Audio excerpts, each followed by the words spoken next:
क्या लगता है? समय पर गठबंधन नहीं होना और फ्रेंडली फाइटिंग जो ये होता है, क्या होता है फ्रेंडली फाइटिंग, उसके चलते चुनाव हम लोग हारे हैं। कि अब उन लोगों के बारे में बोले, पप्पू यादव हमारे पार्टी में तो अभी है नहीं जो इसके लिए हम आपको बोलेंगे, लेकिन गाहे बगाहे दिख जाते हैं आपके पार्टी अब दिख जाते हैं तो प्रभारी से पूछिए, वो अल्लाह भरोसा है। हम तो बता ही रहे हैं कि आरजेडी और कांग्रेस का समझौता सही समय पर सही जगह पर नहीं हुआ, इसके चलते ये काम हुआ। कांग्रेस की इतनी करारी और बुरी हार, आप लोगों को क्या लगता है? समय पर गठबंधन नहीं होना और फ्रेंडली फाइटिंग जो ये होता है, क्या होता है फ्रेंडली फाइटिंग, उसके चलते चुनाव हम लोग हारे। आपका भी वापस करा लिया गया, आपने भी नॉमिनेशन कर दिया था।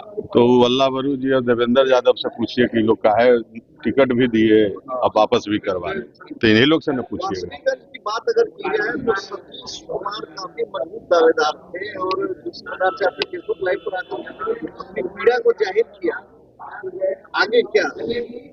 आगे तो देखिए, हम पार्टी के जिला अध्यक्ष हैं, पार्टी के कार्यकर्ता हैं, पार्टी के रफी में लगे हुए हैं, पार्टी ने बुलाया है, फिर आज आ गए हैं बैठक। क्या कहिएगा? अब तो हम जो कहेंगे सो प्रभारी को न कहेंगे, हम लोग क्या तो बताइए, समस्या जो पूछेंगे उसका जवाब देंगे हम। आखिर क्या हुआ, वापस क्यों किया आपने, कौन कहा वापस करने के लिए? देवेंद्र यादव जी हमारे सह प्रभारी थे, उन्होंने मैसेज दिया कि आप वापस ले लो, ये आरजेडी का सीट हो गया, ये वापस ले लो। कंफ्यूजन बहुत था लग रहा है आपको? हाँ, कंफ्यूजन तो था, अब प्रभारी कहीं फोन नहीं उठा रहे हैं तो कहीं कुछ हो रहा है, इस तरह का चल रहा है। तो माना जाए ना कि आपसी समन्वय की कमी थी जिस कारण से करारी हार हुई। हम तो बता ही रहे हैं कि आरजेडी और कांग्रेस का समझौता सही समय पर सही जगह पर नहीं हुआ, इसके चलते ये काम हुआ। और जो अभी आज बैठक होने वाला है तो इसमें तमाम मुद्दों को आप लोग रखेंगे? क्यों नहीं रखेंगे, जो हुआ है हम लोगों के साथ, यदि उसके लिए समीक्षा में हम लोग से पूछा जाएगा, हम लोग तो बताएंगे ही ना। लेकिन जो लोग विरोध में बोल रहे हैं उन लोगों को तो निष्कासन कर दिया जा रहा है। अब देखिए, हम लोग पार्टी के कार्यकर्ता हैं, आपने देखा, अब पूछ रहे थे, अभी पूछ रहे हैं ना एक चैनल से लोग कि आपका पूरा नाम था, आपका पूरा अथी था। जब हम लोग नामांकन नॉमिनेशन करके नॉमिनेशन वापस ले सकते हैं, पार्टी के आदेश का पालन कर सकते हैं, तो फिर क्यों नहीं कर सकते? हम लोग जो आदेश होगा उसका पालन करेंगे। मम्मीलाल मंडल कह रहे हैं कि हार की एक वजह कांग्रेस भी है। अब वो तो भाई ऊपर वाले नेता हमारे प्रदेश अध्यक्ष बताएंगे, हमारे क्या नाम है प्रभारी जी से पूछिए वो सब।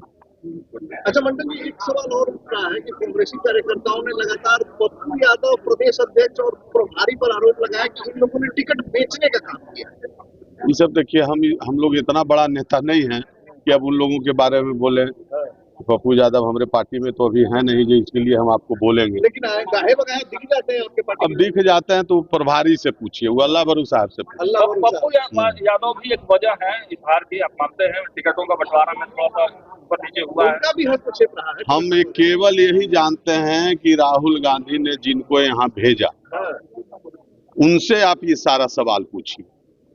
मतलब बिहार प्रदेश प्रभारी से ज्यादा जिम्मेदारी आपको उनकी मानते हैं कि सारा चीज उन्हीं का दोष है? किनका? प्रभारी, हम दोष नहीं मानते हैं, ये जितना सवाल आप पूछ रहे हैं वो प्रभारी से पूछिए।